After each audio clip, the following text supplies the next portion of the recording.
Friend,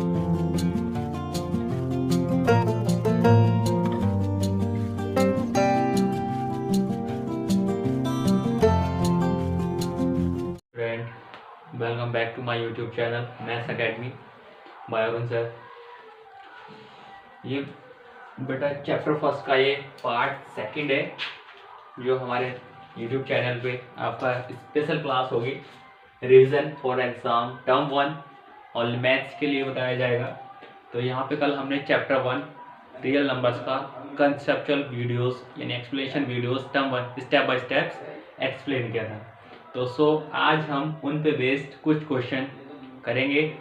देखिए यहाँ पे क्या है बेटा, फर्स्ट क्वेश्चन लिखा हुआ है what is the largest number that divides 70 and 125 having reminder 5 and 8 respectively. अब यहाँ पे ऑप्शन लिखे हैं बेटा, ऑप्शन में 13, 9, 3 and 585। तो देखिएगा यहाँ पे एक वर्ड लिखा है कि लार्जेस्ट नंबर। जब भी बेटा हमारे पास लार्जेस्ट नंबर की बात आएगी तो दैट इज हमें वहाँ पे फाइंड आउट करना है एचसीएफ। देखिएगा हमारे पास नंबर क्या था बेटा 70 और सोल्यूशन नंबर फर्स्ट है बेटा ये। तो हमारे पास नंबर क्या था बेटा मेरे पास 70 and 125 और रिमाइंडर क्या रहा था बेटा 5 and 8। तो देखिएगा जो हमारे पास नंबर है, नंबर एक 70 था और ये कितना था बेटा मेरे पास 125 बेटा। आपको क्या करना है, जो रिमाइंडर आ रहा था अगर हम 70 को डिवाइड करते हैं उस नंबर से तो बेटा मेरे पास रिमाइंडर 5 आ रहा है, और अगर मैं 125 को डिवाइड करता हूँ तो मेरे पास क्या आता है 8। तो आप क्या करना है, इस कंडीशन में आपको ऊपर जो 70 है जब आपने रिमाइंडर 5 आया उसको लेस कर दीजिएगा तो यहाँ पे बचेगा 65 एंड आपने 8 लेस कर देना है और यहाँ पे क्या बचेगा बेटा 117। तो अब क्या करना है, now find now HCF of 65, 117। अब देखिए HCF क्या होगा बेटा, यहाँ पे अगर ऑप्शन की बात करें तो ऑप्शन में ही आपको पता चल जाएगा कि ऐसा नंबर फाइंड आउट करिएगा जिससे दोनों डिविजिबल हो जाए कंप्लीटली। देखिए अगर मैं 3 से डिवाइड करता हूँ तो 6 और 5 क्या होता है 11, जो कि 11 3 का मल्टीपल नहीं है, यानी ऑप्शन नंबर सी तो वैसे ही हमारे पास क्या रॉन्ग हो चुका है। और ऑप्शन नंबर बात आती है ए की बेटा, तो 9 से ये डिविजिबल नहीं होगा क्योंकि 9 7 से 63 होता है और ये एक 65 है बेटा, तो यानी ऑप्शन नंबर बी भी हमारा कैंसिल हो चुका है। और ऑप्शन नंबर ए क्या है बेटा लार्जेस्ट नंबर, तो ये तो वैसे ही हमारे पास लॉस होगा क्योंकि एचसीएफ जो आता है हमेशा जो नंबर है बेटा हमारे पास जो नंबर आए हैं उनसे छोटा होगा बेटा, स्मॉल होगा। तो देखिएगा अगर मैं बात करूँ एचसीएफ निकालने की तो एचसीएफ निकालने के लिए बेटा आपके पास दो मेथड है। मैं यहाँ पे पहले आपको एक्सप्लेन कर देता हूँ फर्स्ट मेथड। तो देखिएगा यहाँ पे ये वाई फैक्टराइज मेथड है, 65 पे आप फैक्टर करेंगे तो देखिएगा यहाँ पे 3 से कटेगा ही नहीं कटेगा, ऑब्वियसली नहीं कटेगा तो 5 से काटेंगे, 5 से काटेंगे तो 13 आ जाएगा, 13 1 सा 13 आ जाएगा। अब देखिएगा यहाँ पे आता है सेकंड नंबर था बेटा मेरे पास 117, तो इसको भी बेटा हम क्या करेंगे डिविजल करेंगे तो ये आ जाएगा। देखिएगा 3 से कट जाएगा ऑब्वियसली, 3 से काटेंगे 3 3 सा 9, रिमेनिंग हुआ 2 हो गया 27 बेटा, 3 9 सा 27, अभी भी 3 से कट जाएगा, 3 1 से 3 और 3 3 सा 1, तो हमारे पास क्या हो जाएगा ये आ जाएगा। अब देखिएगा बात आती है बेटा हमारे पास 65 के जो फैक्टर आए हैं वो क्या है बेटा मेरे पास 5 into 16, और हमारे पास क्या है हमारे पास 117 के क्या है फैक्टर बेटा 3 into 3 into 13, तो हमारे पास जो कॉमन नंबर है बेटा वो मेरे पास 13 है, तो हमारे पास जो एचसीएफ हो जाएगा वो क्या हो जाएगा बेटा हमारे पास 13 हो जाएगा। तो हमारे पास जो ऑप्शन था बेटा option number A is right हो चुका है। देखिएगा बेटा क्वेश्चन नंबर सेकंड करते हैं। क्वेश्चन नंबर सेकंड बेटा मैं इसके नीचे कर रहा हूँ यहाँ पे। क्वेश्चन नंबर सेकंड में देखिएगा हमारे पास लिखा है if P and Q are to consecutive natural number. अब देखिए यहाँ पे क्या होता है कंसेक्यूटिव नेचुरल नंबर की बात आती है बेटा, तो कंसेक्यूटिव नेचुरल नंबर का मीनिंग क्या होता है वो आपको समझना है। तो कंसेक्यूटिव का मतलब होता है बेटा कंटिन्यू। देखिएगा 4 का कंटिन्यू क्या है 5 और 5 का कंटिन्यू 6 है, यानी जस्ट आने वाला नंबर जो होता है वो कंसेक्यूटिव कहलाता है। देखिएगा हमने एक नंबर लिया बेटा पी एंड क्यू क्या है दोनों 2 नेचुरल नंबर है और कंसेक्यूटिव भी है। मान लीजिए हमने 3 लिया और एक क्या लिया बेटा 4 लिया, दोनों कंसेक्यूटिव नंबर है। एग्जाम्पल की वजह से लेते हैं, देखो p इक्वल टू मैंने 3 लिया और q इक्वल टू क्या लिया बेटा मैंने 4 लिया। अब इनका क्या पूछा है बेटा हमसे एचसीएफ फाइंड आउट करना है कि एचसीएफ ऑफ p, q, तो यानी 3 का और 4 का बात करते हैं बेटा 3 के फैक्टर की, तो 3 का फैक्टर 1 और 3 होगा, और 4 के फैक्टर क्या होंगे 1, 2 और 4। अब देखिए एचएफ में होता है, एचएफ की अगर फॉर्म की बात की जाए बेटा तो हाईएस्ट कॉमन फैक्टर, तो यानी जो फैक्टर आए हैं उनमें सबसे बड़ा कौन सा कॉमन नंबर है वो उसका क्या होगा एचएफ होगा। तो देखिए यहाँ पे क्या है, यहाँ पे 1 है, यहाँ पे भी 1 है, वेरी गुड। यहाँ पे 3 है बट यहाँ पे 3 नहीं है, यहाँ पे 2 है ऊपर 2 नहीं है, नीचे 4 है ऊपर 4 नहीं है। तो जो कॉमन है बेटा वो सिर्फ और सिर्फ क्या होगा मेरे पास 1। तो हमारे पास जो एचएफ होगा 2 कंसेक्यूटिव नेचुरल नंबर का वो बेटा 1 हो जाएगा। तो यहाँ पे लिखेंगे HF of E comma Q equal to 1, यानी हमारे पास क्या आंसर हो जाएगा बेटा option number A is correct. इसी की और आगे बढ़ते हैं बेटा, क्वेश्चन नंबर मेरे पास लिखा हुआ है, क्वेश्चन नंबर 3 पे आते हैं बेटा। क्वेश्चन नंबर 3 में यहाँ पे लिखा हुआ है,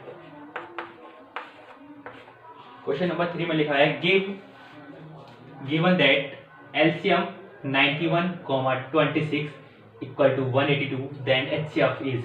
देखिएगा इस क्वेश्चन को करने के लिए बेटा हमारे पास एक फॉर्मूला होता है, उस फॉर्मूले को बताएंगे। देखो तो हमारे पास क्या होता है, 2 नंबर मान लीजिएगा, कोई भी नंबर है, suppose that A and B, कोई 2 नंबर है, इनका प्रोडक्ट किसके इक्वल टू आता है बेटा एचसीएफ इनटू एलसीएम के, यानी ये आपकी एक आइडेंटिटी बन चुकी है। ठीक है, अब देखिए इसी के बेस पे हम क्या करेंगे, क्वेश्चन करेंगे। मान लीजिए एक नंबर जो हो जाएगा मेरे पास 91 हो जाएगा ए, और बी जो हो जाएगा 26, और एलसीएम जो हो जाएगा मेरे पास है और एचसीएम उसमें फाइंड।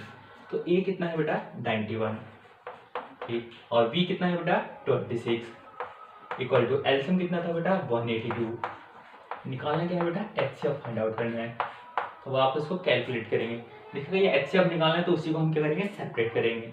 सेपरेट करने के लिए 182 को कहाँ ले जाएंगे, जस्ट इक्वल के डिवाइड में चल जाएगा बेटा।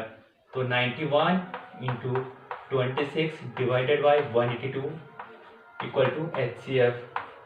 अब देखिए यहाँ पे क्या होगा, ये डेफिनेटली 7 से डिविजिबल हो जाएगा।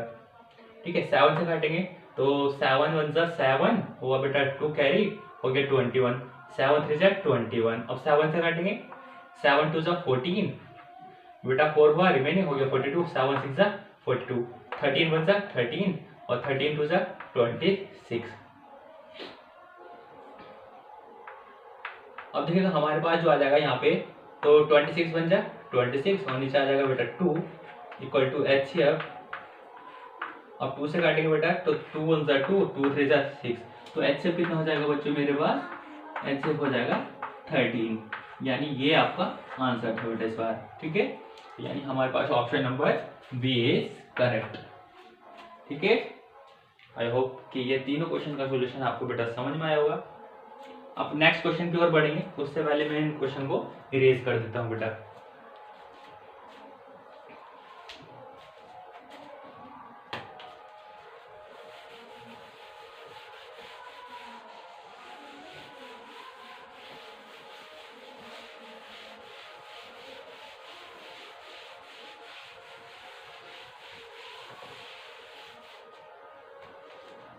अब आते हैं बेटा क्वेश्चन नंबर 4 की ओर। क्वेश्चन नंबर 4 में लिखा when 2 raised to the power 256 is divided by 17 then remainder would be, यानी अगर हमारे पास क्वेश्चन लिखा है कि 2 raised to the power 256 is divisible by 17 divided by 17 then remainder, तो आपको रिमाइंडर बताना है बेटा उस कंडीशन में। तो उस कंडीशन में रिमाइंडर क्या होता है बेटा, तो देखिएगा रिमाइंडर कैसे निकालेंगे इस कंडीशन में। तो हम क्या काम करेंगे बेटा, इसको एज इट इज लिखेंगे। देखिएगा यहाँ पे तो हमारे पास ये इसको क्या लिख सकते हैं, देखिएगा हम इसको लिख सकते हैं 2, इसको लिखते हैं बेटा 2 की पावर 4 या 4 16 की पावर 16 लिख सकते हैं, इसको 16 इंटू 16 हम लिख सकते हैं बेटा, और डिविजिबल बाय 17। अब देखिए यहाँ पे 2, अब इस 4 को क्या लिखेंगे, 16 की पावर 2 है ना, वो तो ऑब्वियसली क्या है बेटा, वो 16 की पावर 2 है। अब देखिएगा हम 4 स्क्वायर लिख सकते हैं, 4 इंटू 4 लिख सकते हैं, और इंटू 16 डिविजिबल बाई 17। अब देखिएगा 2 की पावर, ये जो 2 की पावर 4 है बेटा, ये क्या है 2 की पावर 4 है बेटा। अब 2 की पावर 4 की वैल्यू क्या होती है बेटा, इसलिए हमारे पास 2 की पावर 4 की वैल्यू होती है 16 बेटा। तो हमने इसकी बेटा इसको जो लिखा है 2 की पावर 4 लिखा है, 2 की पावर 4। अब बाकी जो 2 की पावर ये बचेगी बेटा हमारे पास 16 4 6 ये। अब देखिएगा 2 की पावर 4 की वैल्यू कितनी होती है 16। अब यहाँ पे क्या हो जाएगा बेटा इंटू 2 की पावर 64 डिविजिबल बाई 17। अब देखिए 16 को क्या लिखेंगे बेटा, 16 से ऑब्वियसली ये 17 से कितना कम है बेटा, हम इसको ऐसे लिख सकते हैं 17 माइनस 1 ऑब्वियसली लिख सकते हैं, और ये इसका मल्टीपल है डिवाइडेड बाई 17। तो कितने की नीड पड़ रही थी बेटा मुझे यहाँ पे 1 की, तो जितने की नीड हमें यहाँ पे पड़ी है वो हमारे पास क्या हो जाएगा क्वेश्चन में रिमाइंडर हो जाएगा। तो लिखेंगे रिमाइंडर इक्वल टू 1, ठीक है, क्योंकि ये तो 17 का मल्टीपल बन जाएगा, तो जो 17 का मल्टीपल होगा वो डेफिनेटली क्या होगा बेटा 17 से डिविजिबल हो जाएगा। तो हमारे पास 1 की नीड पड़ रही थी, तो हमने यहाँ पे 1 रिमाइंडर बता दिया। देखिएगा नेक्स्ट क्वेश्चन है बेटा हमारे पास, तो इसका आंसर क्या हो जाएगा बेटा हमारे पास 1, ऑप्शन नंबर ए। क्वेश्चन नंबर 5 को रीड कर रहे हैं बेटा हम। क्वेश्चन नंबर 5 में लिखा है the rational number of the form p upon q and q not equal to 0, p and q are positive integer which represent 0 decimal 134, that is 0 decimal 1343434 and dot up to is। यानी हमारे पास ये question ये है बेटा, question number 5 है बेटा, ये हमारे पास एक नंबर लिखा हुआ है, रेशनल नंबर है डेफिनेटली, ये जो इसकी पहचान बता देता हूँ 1343434, या इसको ऐसे लिख सकते हैं कि 0 डेसिमल 134 के ऊपर विनक्लम लाइन बेटा, इसको विनक्लम लाइन बोलते हैं। अब ये किसको रिप्रेजेंट करेगा ऑप्शन में देखना है, तो इसको क्या करने के लिए सबसे बहुत आसान होता है, इसी से पता चल जाता है बेटा मुझे। कैसे पता चलेगा देखिएगा, मैं आपको भी बताएंगे कि हमारे पास देखना कि हमारे पास डेसिमल के बाद कितने डिजिट हैं। डेसिमल के बाद अगर देखने से पता चलता है तो 3 डिजिट है 134। अब कितने के ऊपर विनक्लम लाइन है, वो क्या है बेटा हमारे पास 134, यानी 34 के ऊपर हमारे पास क्या है विनक्लम लाइन है। तो आपको ये करना है 134 नेगेटिव, जिसके ऊपर विनक्लम लाइन नहीं है उसको आप सब्ट्रैक्ट कर दीजिएगा। और कितने के ऊपर विनक्लम लाइन थी 2 डिजिट के ऊपर विनक्लम लाइन, तो उतने 9 को बना दीजिएगा। अगर 2 डिजिट के ऊपर विनक्लम लाइन है तो 2 9 बनाएंगे, और अगर 1 डिजिट के ऊपर होती तो 1 को बनाते बेटा। अब देखिएगा 1 के ऊपर नहीं है तो उसके लिए क्या बनाएंगे हम 0 लगाएंगे। तो अब इसको सॉल्व करके लिख दीजिएगा, तो आपका आंसर आ जाएगा 133 डिवाइडेड बाई 990। यानी आप ये जो नंबर था ये रेशनल नंबर में इसको रिप्रेजेंट करना था। अगर हमें p अपॉन q की फॉर्म में लिखना पड़े तो बेटा हम इस विनक्लम लाइन वाले को डायरेक्टली इस टाइप से हम लिख सकते हैं। तो इसका ऑप्शन जो हो जाएगा बेटा आपके पास 133 अपॉन डी ऑप्शन इसका राइट आंसर था बेटा। आई होप ये 5 क्वेश्चन आपको समझ में आए होंगे। अगर समझ में आए होंगे तो बेटा हमें कमेंट करके आप बता सकते हो, और कुछ क्वेश्चन मैं अपने फ़ोन से करा रहा हूँ जिसकी PDF आपको डायरेक्टली मेरे टेलीग्राम चैनल पर मिल जाएगी, maths academy by Arun sir. तो आप वहाँ पे सर्च कर सकते हैं। देखिएगा क्योंकि बोर्ड पे लिखने का ज़्यादा स्पेस नहीं है बेटा, तो डायरेक्टली मैं क्वेश्चन को रीड करूँगा और आपको जो टेलीग्राम पे वो PDF फाइल मिल जाएगी क्वेश्चनों की। अब इसको इरेज कर देते हैं बेटा।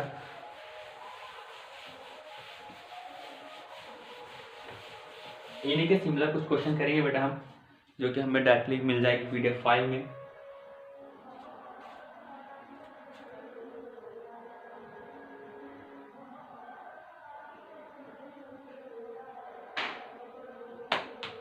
अब देखिए एक क्वेश्चन और लिखा है बेटा हमारे पास, क्वेश्चन नंबर 11 है the least number which is perfect square and is divisible of this number.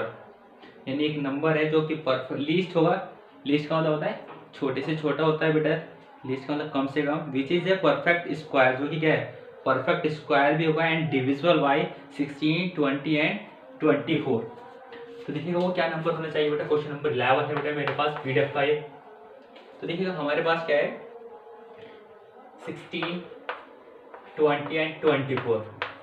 जो नंबर होगा लीस्ट हुआ, लीस्ट और परफेक्ट स्क्वायर नंबर भी होगा साथ में बेटा। तो देखिएगा आपको क्या करना है, लीस्ट नंबर होगा तो जब भी लीस्ट वर्ड आता है तो आपको क्या करना होगा, एलसीएम फाइंड आउट करना होगा। ठीक है, तो आप क्या करेंगे, इनका एलसीएम फाइंड आउट करिएगा, इनका एलसीएम फाइंड आउट करेंगे।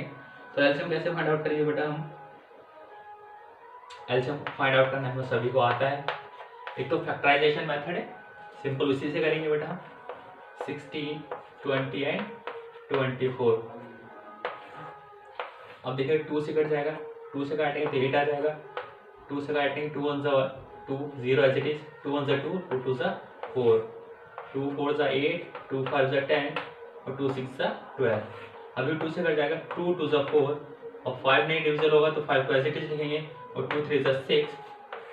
अब देखिए क्या काटेंगे, 2 1 ज़ा 2 और 5 एज इट इज और यहाँ पे 3 एज इट इज। अब देखिएगा यहाँ पे 5 1 3 से काटेंगे 1 5 एज इट इज और यहाँ पे 1। अब यहाँ देखिएगा बेटा हमारे पास तो 5 1 5 1। अब देखिए बेटा आपको इसी टाइप से आपने अभी तक सीखा होगा, बट हम क्या करेंगे, इसको टाइमिंग को सेविंग करने के लिए बेटा जहाँ पे हमारे पास ऐसे नंबर मिल जाए कि जहाँ पे कोई भी कॉमन फैक्टर नहीं मिलता। देखिए यहाँ पे क्या हुआ बेटा, 2 का कोई भी कॉमन फैक्टर नहीं मिल रहा। अगर इसके बाद आगे नीचे बात करें तो यहाँ पे कोई भी कॉमन फैक्टर नहीं है बेटा। ये तीनों डिजिट अलग अलग डिजिट से कटेंगे, यानी अपने आप से कटेंगे, यानी यहाँ पे प्राइम नंबर मिल चुका है। तो बस यहाँ पे आते के साथ ही आपको एलसीएम मिल जाएगा। यहाँ पे तो एलसीएम कैसे मिलेगा बेटा, देखिएगा एलसीएम कैसे मिलेगा बेटा आपको। अब एलसीएम कैसे मिलेगा बेटा, ये हमारे पास होगा एलसीएम में, तो क्या करना है 2 इंटू 2 इंटू 2, ये 3 बार मल्टीप्लाई कर दिया। अब बाकी ये तीनों डिजिट और लिख दीजिएगा 2 इंटू 5 इंटू 3। अब देखिए 2 2 सा 4, 4 2 सा 8, 8 2 सा 16, 16 5 से कितना होता है बेटा 80 और 83 से कितना होता है 24। ठीक है, तो देखिएगा यहाँ पे 2 2 सा 4, 4 2 सा 8, 8 2 सा 16, 2 2 सा 4, 4 2 सा 8, 8 2 सा 16, 16 5 सा 80, 80 3 सा 240। अब इसके बाद क्या करना होगा बेटा आपके पास कि देखिए एलसीएम तो ये आ चुका है, बट वो क्या नंबर होना चाहिए, परफेक्ट स्क्वायर। तो यानी ऑप्शन में आप देखना है बेटा आपके पास, ऑप्शन में यहाँ पे लिख रहा हूँ क्वेश्चन के पहला ऑप्शन है बेटा मेरे पास, पहला ऑप्शन लिखा हुआ है बेटा मेरे पास 240, जो कि हमारा आंसर नहीं है। बी ऑप्शन क्या है बेटा मेरे पास 1600 और सी ऑप्शन है बेटा मेरे पास 2400 और डी क्या है बेटा मेरे पास 3600। अब देखना बेटा, अब आपको ये तो पता चल चुका कि नंबर तो पता चल जाएगा कि आप जो भी नंबर होगा परफेक्ट स्क्वायर भी होगा और साथ में परफेक्ट स्क्वायर और इनसे डिविजिबल होगा। इनसे मतलब अगर 240 से वो डिविजिबल है तो डेफिनेटली क्या होगा, वो परफेक्ट स्क्वायर बनाएंगे। तो आपको अगर यहाँ से देखा जाए तो ये परफेक्ट स्क्वायर नहीं है बेटा, ये परफेक्ट स्क्वायर नहीं है। परफेक्ट स्क्वायर आप उसी को लिखोगे जिसका स्क्वायर रूट आपको फाइंड आउट कर सकते हैं। तो आप देखिएगा एक तो इसका स्क्वायर रूट कर सकते हैं फाइंड आउट, क्योंकि ये 40 का होता है और ये किसका होता है बेटा हमारे पास 60 का होता है। अब आपको क्या करना है कि इनमें से ही आपका आंसर है, यानी ऑप्शन नंबर ए भी आपका आंसर नहीं है और डी भी, सॉरी यानी सी भी आपका आंसर नहीं है। तो आप देखिएगा बेटा आपके पास क्या होगा, इनमें परफेक्ट स्क्वायर बताएंगे हम।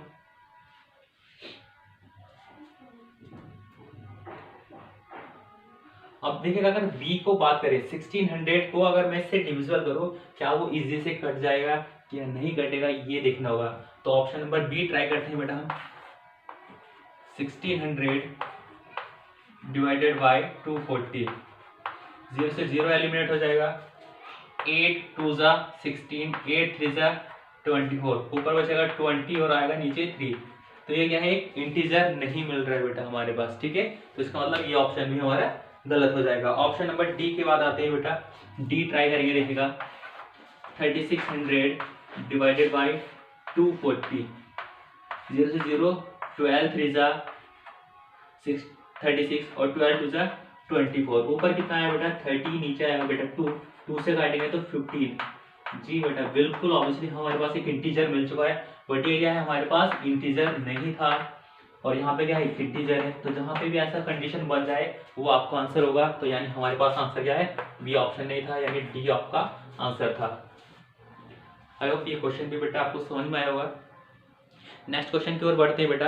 अब मैं इसको थोड़ा सा इस सेक्शन को भी इरेज कर देता हूँ बेटा।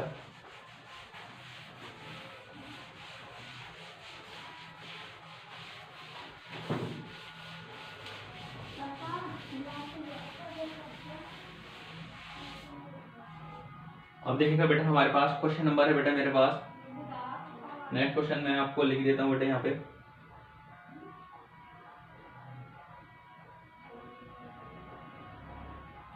एक क्वेश्चन है बेटा, मैं यहाँ पे नंबर तो शायद 6 है बेटा उसका, मैंने बोर्ड पे नहीं लिखा था बट मैं रीड करके बता रहा हूँ, थियोरेटिकल क्वेश्चन है वो थोड़ा सा। विच of the following statement is true, यानी कौन सा ऑप्शन ट्रू होगा वो आपको पहचान के बताना है। Option number A, every point on the number line represent a rational number. जो भी हमारे पास every point on the number line, जो भी हमारे पास नंबर लाइन होती है उस पर एवरी पॉइंट रिप्रेजेंट कर सकते हैं एक रेशनल नंबर की फॉर्म में। पहला ऑप्शन ये बेटा। सेकंड है बेटा हमारे पास, rational number can not be represented by points on the number line. क्या इरेशनल नंबर जो होता है उसको आप रिप्रेजेंट नहीं कर सकते हो ऑन द नंबर लाइन। और इसलिए एक बात तो बिल्कुल गलत है, क्योंकि आपने देखा क्लास 9th में बेटा कि √2 को रिप्रेजेंट कराया गया होगा।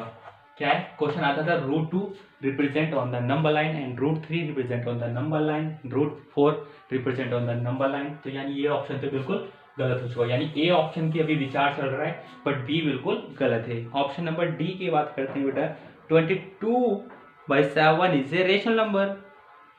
और बिल्कुल 22/7, यानी ऑप्शन नंबर ए मैं यहाँ पे लिख देता हूँ, देखिएगा every point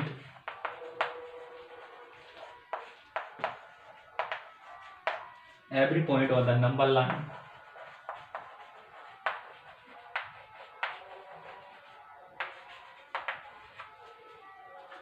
represent a rational number,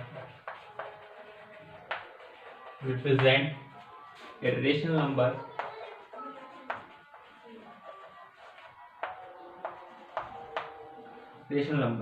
B option है बेटा मेरे पास, irrational number can not B,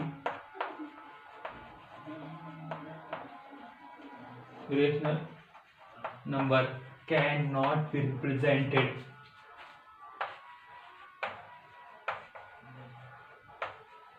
represented by points on the number line,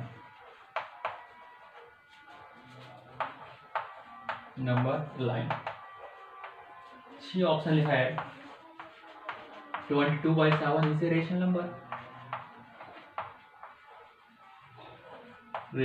number. D है बेटा आपके पास नन ऑफ दीज। अब देखिएगा बेटा आपके अकॉर्डिंग कौन सा आंसर है, ठीक है। देखिएगा हमारे पास पहला पॉइंट जो लिखा था, every point on the number line represent a rational number. जो हमारे पास एवरी पॉइंट होता है नंबर लाइन पर, वो रिप्रेजेंट करता है एक रेशनल नंबर को। सेकंड में लिखा है irrational number can not be represented by point on the number line. क्या आपका जो इरेशनल नंबर होता है आप उसको रिप्रेजेंट नहीं कर सकते हैं नंबर लाइन पे। अब आता है आपके पास 22/7 इज रेशनल नंबर। क्या 22/7 इज ए रेशनल नंबर। तो ऑप्शन नंबर हमारे पास डी इसका राइट आंसर होगा, ठीक है।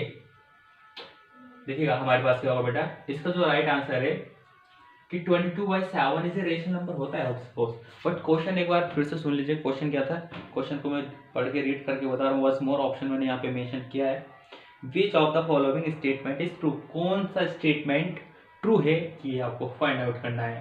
तो देखिए 22/7 is a rational number obviously, क्योंकि पी अपॉन क्यू की फॉर्म में भी लिखा है बेटा ये तो, ठीक है। और P and Q are integers है, P Q not equal to 0 है, तो यानी ऑप्शन नंबर सी आपका क्लियर हो जाएगा। That's very simple. अब देखते हैं बेटा, एक क्वेश्चन नोट करते हैं, इसको इरेज करते हैं यहाँ पे।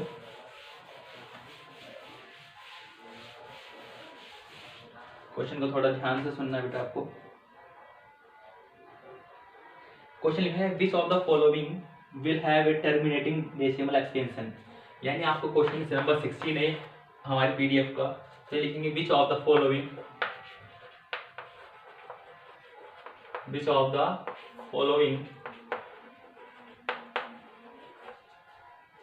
will have a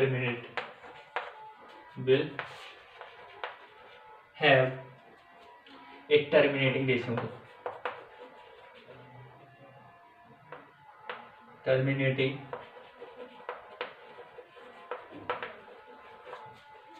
decimal option है बेटा आपके पास डेसिमल एक्सप्रेशन है।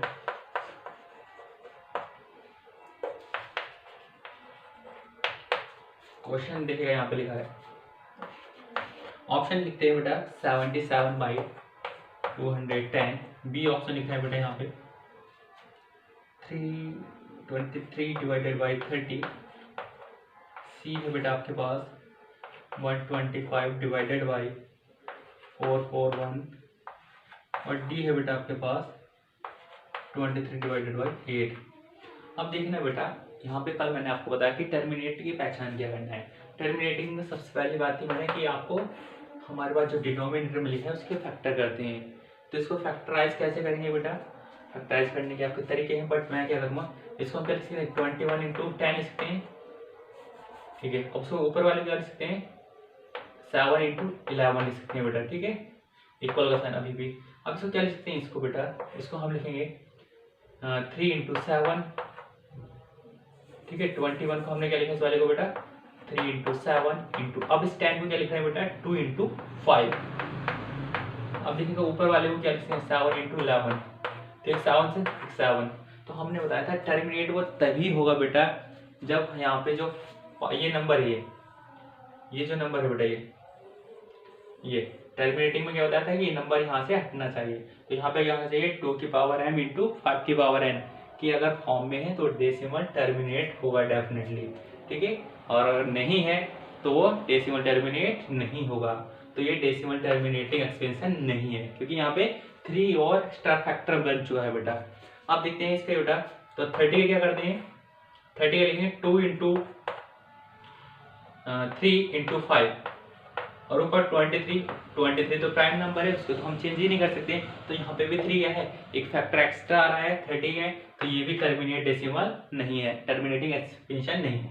अब देखें 125 को क्या लिखते हैं 5 5 5 क्योंकि 5 5 से 25 25 5 से 125, नीचे क्या है 41, तो उसको क्या लिख सकते हैं 7 × 3 21 और 7 × 3 21, 21 की 21 से करेंगे तो 421 आएगा। अब देखिए ये भी इसी फॉर्म में नहीं है, तो यानी ये भी क्या है बेटा टर्मिनेट डेसिमल एक्सपेंशन नहीं है।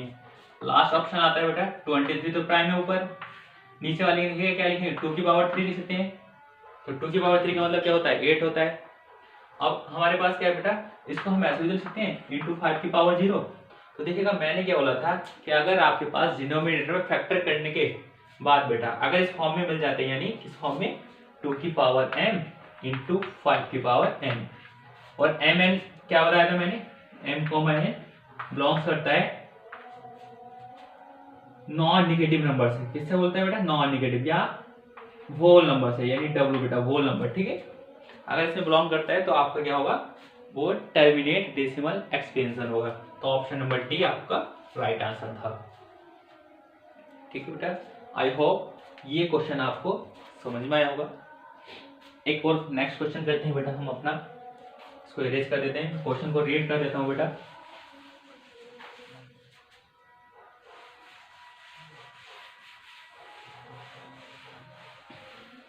क्वेश्चन लिखा है फर्स्ट स्टेटमेंट है 17 नंबर का क्वेश्चन है ये। 17 में लिखा है विच ऑफ द फॉलो, नहीं फर्स्ट स्टेटमेंट में लिखा है बेटा आपके पास the LCM of x and 18 is 36। The LCM of x and 18 is 36। B second option में दिया, मतलब सेकंड में दिया है बेटा, the HCF of x and 2 is the HCF of x and 2, x and 18 बेटा is 2। तो आपको ये बताना है what is the value of x,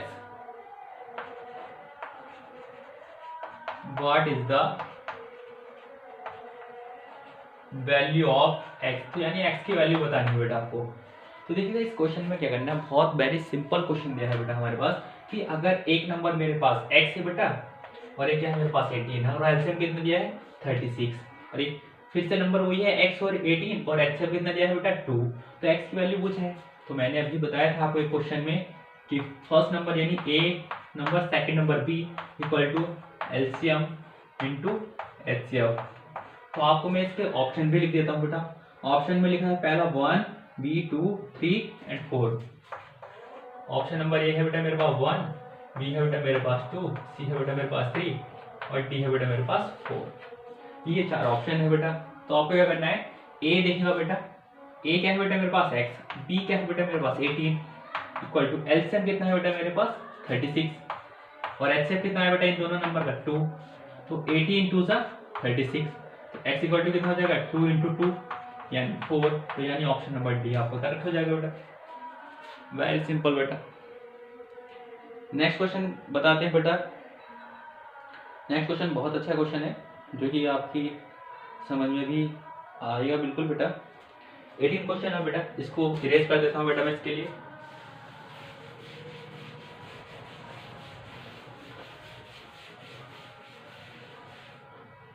ठीक है, अब देखिएगा एक क्वेश्चन नंबर 18 है बेटा।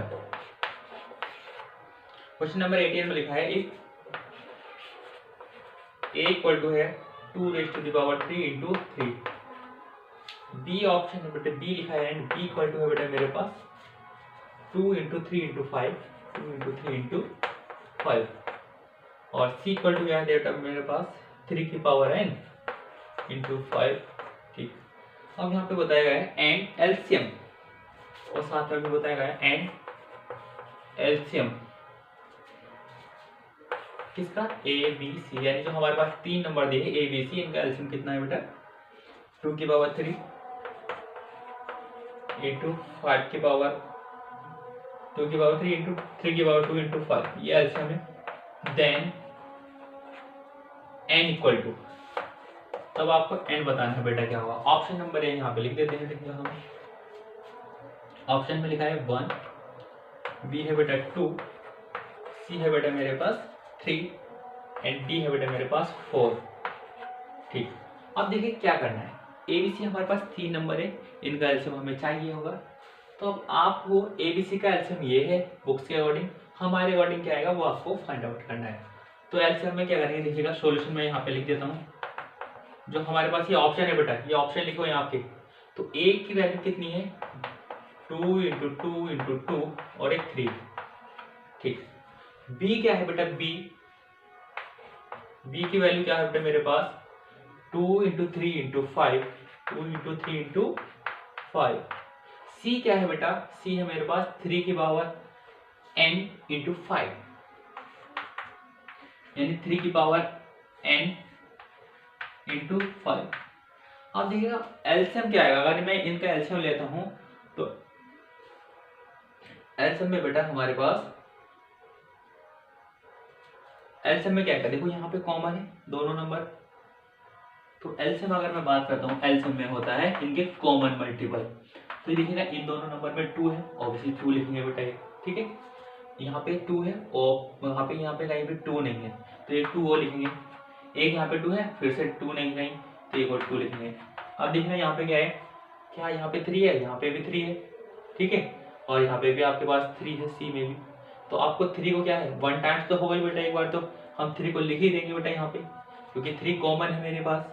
ठीक है, तो हम क्या लिखेंगे यहाँ पे एक 3, क्योंकि ये वाला कॉमन आ चुका है। अब एक एक्स्ट्रा और है, क्योंकि यहाँ पे n आया तो इसका मतलब एक एक्स्ट्रा और होगा बेटा।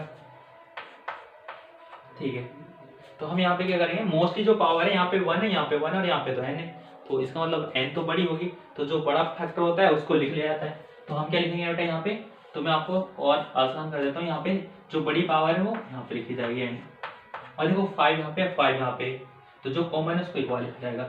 हमारे अकॉर्डिंग तो एल्सियम ये आया, बुक्स के अकॉर्डिंग एल्सियम क्या है बेटा, ये है बेटा। तो इसको दोनों को इक्वल रखेंगे, तो 2 की पावर 3 और 3 की पावर 2 इंटू 5 इक्वल टू 2 की पावर 3 इंटू 3 की पावर n इंटू 5। अब देखिए दोनों चीजों में देखिएगा 2 की पावर 3 यहाँ पे भी, 2 की पावर 3 कैंसिल हो जाएगा, 5 यहाँ पे भी, 5 यहाँ पे भी कैंसिल हो जाएगा। अब यहाँ पे बचेगा क्या, 3 की पावर 2 इक्वल टू 3 की पावर n। तो बेटा यहाँ पे बेस क्या है बेटा, 3 है। अगर दोनों साइड में बेस सेम हो, बीच में इक्वल का साइन है बेटा, तो पावर भी डेफिनेटली क्या होगी, इक्वल होगी। तो n इक्वल टू कितना हो जाएगा बेटा, 2 आपका आंसर हो जाएगा, यानी बी ऑप्शन आपका क्लियर। तो बेटा आई होप कि ये लेक्चर आपको पसंद आया होगा। अब देखिएगा हमारे चैनल को आप like, share, subscribe and comment जरूर कीजिएगा बेटा। आप हमें हमारे social media account Instagram, Facebook पे भी फॉलो कर सकते हैं, और टेलीग्राम लिंक का चैनल, इन तीनों का लिंक का चैनल मैं आपको डिस्क्रिप्शन में डाल देंगे, क्योंकि टेलीग्राम पे इन क्वेश्चन की आपको PDF मिलेगी, तो आप वहाँ से इनको सॉल्व कर सकते हैं। Thank you, bye bye, take care.